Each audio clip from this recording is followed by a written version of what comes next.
पुतळा कोसळला त्या घटनास्थळावरून आढावा घेतला आहे आमचे प्रतिनिधी उमेश परब यांनी।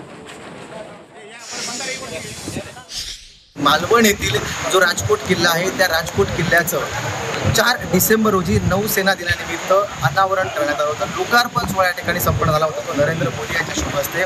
आणि हा जो किल्ला आहे त्याचं सुशोभीकरण करण्यासाठी तब्बल 5 कोटी रुपये जे आहेत ते खर्च करण्यात आले होते। त्यासोबतच छत्रपती शिवाजी महाराजांचा पूर्णाकृती पुतळा जो आहे तो तब्बल 35 फूट उंचीचा पंचधातूपासून बनवलेला पुतळा जो आहे तो त्या पुतळ्याचं देखील या ठिकाणी अनावरण जे आहे ते नरेंद्र मोदी यांच्या शुभ हस्ते करण्यात आलं होतं। मात्र हा जो पुतळा आहे तो आज कोसळला। आता हा पुतळा कोसळल्यानंतर जिल्हा प्रशासनाने लागलीच या ठिकाणी धाव घेतली आणि ज्या ठिकाणी पुतळा कोसळला आहे त्या ठिकाणी आपण जर पाहिलं तर आच्छादन जे आहे ते टाकून त्या ठिकाणी पुतळा जो आहे तो झाकून घेतलेला आहे।